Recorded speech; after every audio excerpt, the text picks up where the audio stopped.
Item ಯಾವುದೇ ಇರಲಿ try ಮಾಡಿ ಆಚಿ ಚಿಕನ್ ಮಸಾಲಾ. ಬನ್ನೇರ್ಘಟ್ಟದಲ್ಲಿ ಸಫಾರಿ ವಾಹನದ ಮೇಲೆ ಸಾಕಾನೆ ಅಟ್ಯಾಕ್ ಮಾಡಿಬಿಟ್ಟಿದೆ. ಸಾಕಾನೆ ದಾಳಿಯಿಂದಾಗಿ ಜಸ್ಟ್ ಮಿಸ್ ಆದಂತ ಪ್ರವಾಸಿಗರು, ಸಫಾರಿ ವಾಹನದ ಮಿರರ್ ಪುಡಿ ಪುಡಿ ಮಾಡಿದಂತ ವನರಾಜ.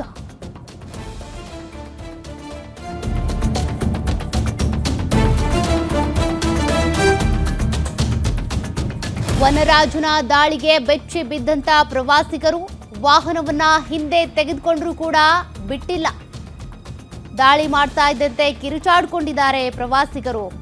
ಬನ್ನೇರ್ಘಟ್ಟ ಸಫಾರಿಯಲ್ಲಿ ಕೆಲಕಾಲ ಆತಂಕದ ವಾತಾವರಣ ಸೃಷ್ಟಿಯಾಗಿತ್ತು. ಬಳಿಕ ಸ್ಥಳಕ್ಕೆ ಮಾವುತ ಕಾವಾಡಿಗರು ಬರ್ತಾ ಇದ್ದಂತೆ ಕೂಲ್ ಆದಂತ ವನರಾಜನ ದಾಳಿಯ ದೃಶ್ಯ ಪ್ರವಾಸಿಗರ ಮೊಬೈಲ್ ಕ್ಯಾಮೆರಾದಲ್ಲಿ ಸೆರೆಯಾಗಿದೆ. ಈ ಹಿಂದೆ ರೌಡಿ ರಂಗನ ಜೊತೆ ಕಾದಾಡಿದಂಥ ವನರಾಜ ಇವತ್ತು ರೊಚ್ಚಿಗೆದ್ಬಿಟ್ಟಿದ್ದ. ಆ ವಾಹನದ ಮಿರರ್ ಎಲ್ಲ ಪುಡಿ ಪುಡಿ ಆಗೋಗಿವೆ. ಪ್ರವಾಸಿಗರು ಆತಂಕದಲ್ಲಿ ಕಿರ್ಚಾಡ್ಬಿಟ್ಟಿದ್ದಾರೆ.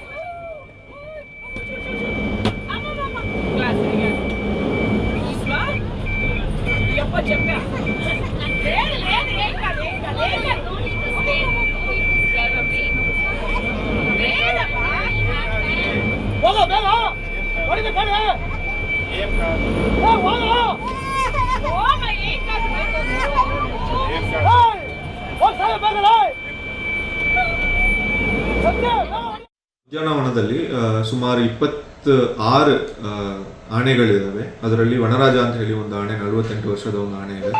ಸೊ ಜನರಲಿ ನಾವು ಆನೆಗಳನ್ನ ರಾತ್ರಿ ಕಾಡೊಳಗೆ ಬಿಡೋದು ಮತ್ತು ಬೆಳಿಗ್ಗೆ ಹೋಗಿ ತೊಗೊಂಬರೋದು ಒಂದು ಪದ್ಧತಿ ಇದೆ. ಸೊ ನಿನ್ನೆ ಆ ಥರ ವನರಾಜ ಅಂತ ಹೇಳಿ ಆನೆನ ವಾಪಸ್ ತೊಗೊಂಬರುವಾಗ ಆನೆ ನಮ್ಮ ಸಫಾರಿ ಗಾಡಿಗಳಿಗೆ ಸ್ವಲ್ಪ ಅಡ್ಡ ಬಂದು ಚಾರ್ಜ್ ಮಾಡುವಾಗ ಸ್ವಲ್ಪ ಗಾಡಿಗೆ ಏಟಾಗಿದೆ. ಸೊ ಇದು ಒಂದು ಆಕ್ಸಿಡೆಂಟ್ ಅಂತ ಹೇಳ್ಬೋದು. ಜನರಲಿ ನಮ್ಮ ಸಿಬ್ಬಂದಿ ಕೂಡ ಜೊತೆಯಲ್ಲಿ ಇದ್ದರು, ಬಟ್ ಅದನ್ನು ಕೂಡ ನಾವು ಡ್ರೈವರ್ಸ್ಗೂ ಕೂಡ ಕೆಲವೊಂದು ಇನ್ಸ್ಟ್ರಕ್ಷನ್ಸನ್ನು ಕೊಟ್ಟಿದ್ದೀವಿ. ಮತ್ತಷ್ಟು ಮಾಹಿತಿ ಕೊಡ್ತಾರೆ ನಮ್ಮ ಆನೇಕಲ್ ಪ್ರತಿನಿಧಿ ಅಂಬರೀಶ್. ವನರಾಜನ ಈ ಅಟ್ಯಾಕ್ಗಳು ಹಿಂದೆ ಕೂಡ ಆಗಿತ್ತು, ಇವತ್ತು ಕೂಡ ಅಂಥದ್ದೇ ಆತಂಕ ಸೃಷ್ಟಿಯಾಗಿತ್ತು. ಸದ್ಯದ ಪರಿಸ್ಥಿತಿ ಹೇಗಿದೆ ಅಂತ? ಹೌದು ಸವ್ಯ, ಬನ್ನೇರ್ಘಟ್ಟ ಸಫಾರಿಯಲ್ಲಿ ನಿನ್ನೆ ಮಧ್ಯಾಹ್ನ ವನರಾಜ ಎನ್ನುವಂತಹ ಸಾಕಾನೆ ಸಫಾರಿ ವಾಹನದ ಮೇಲೆ ಅಟ್ಯಾಕ್ ಆಗಿರುವಂತದ್ದು. ಇದು ನಿನ್ನೆ ಮಧ್ಯಾಹ್ನ ನಡೆದಿರುವಂತದ್ದು. ಸಫಾರಿ ವಾಹನದಲ್ಲಿ ಎಲ್ಲಾ ಪ್ರವಾಸಿಗರು ಪ್ರಾಣಿಗಳನ್ನ ನೋಡ್ಕೊಂಡು ಹೋಗ್ತಿದ್ರು. ಈ ಒಂದು ಸಂದರ್ಭದಲ್ಲಿ ರಸ್ತೆಯಲ್ಲಿ ಬಂದಂತ ಸಾಕಾನೆ ವನರಾಜ ಏನಿದ್ದಾನೆ, ಈತನ ಕಾಲಿಗೆ ಎಲ್ಲರೂ ಕೂಡ ಚೈನನ್ನ ಹಾಕಿದ್ರು. ಈ ಒಂದು ಸಂದರ್ಭದಲ್ಲಿ ಏಕಾಏಕಿ ಸಫಾರಿ ವಾಹನದ ಮೇಲೆ ಅಟ್ಯಾಕ್ ಮಾಡಿದಂತ ಸಂದರ್ಭದಲ್ಲಿ ಆ ಒಂದು ವಾಹನದ ಮಿರರ್ ಕೂಡ ಡ್ಯಾಮೇಜ್ ಆಗ್ತದೆ.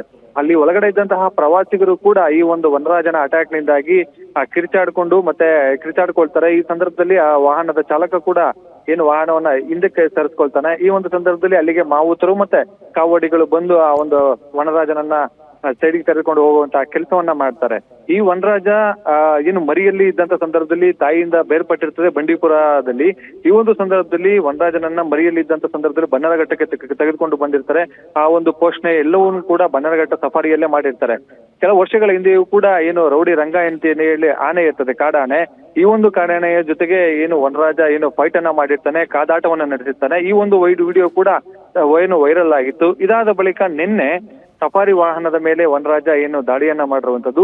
ಈ ಒಂದು ಇದರಿಂದಾಗಿ ಪ್ರವಾಸಿಗರು ಕೂಡ ಒಂದು ಕ್ಷಣ ಅಲ್ಲಿ ಬೆಚ್ಚಿ ಬಿದ್ದಿದ್ರು ಅಂತಾನೆ ಹೇಳ್ಬೋದು. ಈ ಒಂದು ಹಿನ್ನೆಲೆಯಲ್ಲಿ ಇವತ್ತು ಏನಂತಂದ್ರೆ ಕಾರ್ಯನಿರ್ವಾಹಕ ನಿರ್ದೇಶಕರಾಗಿರುವಂತಹ ಬನ್ನೇರ್ಘಟ್ಟ ಜೈವಿಕ ಉದ್ಯಾನವನದ ಸೂರ್ಯಸೇನೆ ಇದ್ದಾರೆ. ಇವರು ಕೂಡ ಇವತ್ತು ಮೀಟಿಂಗ್ ಅನ್ನ ಕರೆದು ಸಭೆಯನ್ನ ಕರೆದು ಕಟ್ಟುನಿಟ್ಟಿನ ಮುಂಜಾಗ್ರತಾ ಕ್ರಮಗಳನ್ನ ತೆಗೆದುಕೊಳ್ಬೇಕು. ಈ ರೀತಿಯಾಗಿ ಘಟನೆಗಳು ಮರುಕಳಿಸಬಾರದು. ಮತ್ತೆ ಆ ಪ್ರವಾಸಿಗರಿಗೂ ಕೂಡ ಯಾವುದೇ ರೀತಿಯಾದಂತಹ ಇಲ್ಲಿ ಸಮಸ್ಯೆಗಳಿಲ್ಲ, ಮತ್ತೆ ಹೆಚ್ಚು ಯಾವುದೇ ರೀತಿಯಿಂದ ಅಪಾಯಕಾರಿ ವಿಚಾರಗಳಿಲ್ಲ. ಒಂದು ಸಫಾರಿ ವಾಹನದ ಮೇಲೆ ಈ ಒಂದು ಕಾಡಾನೆ ದಾಳಿ ಮಾಡಿದೆ ಅಷ್ಟೇ, ಬೇರೆ ಯಾವುದೇ ರೀತಿಯಂತ ಅನಾಹುತಗಳಿಲ್ಲ. ಮುಂಜಾಗ್ರತಾ ಕ್ರಮಗಳನ್ನು ತೆಗೆದುಕೊಳ್ತೀವಿ ಅನ್ನುವಂತಹದ್ದು ಕೂಡ ಅವರೀಗ ಸ್ಪಷ್ಟನೆಯನ್ನ ನೀಡಿರುವಂತದ್ದು. ಸೌಖ್ಯ. ಥ್ಯಾಂಕ್ ಯು ಅಂಬರೀಶ್ ಮಾಹಿತಿಗೆ.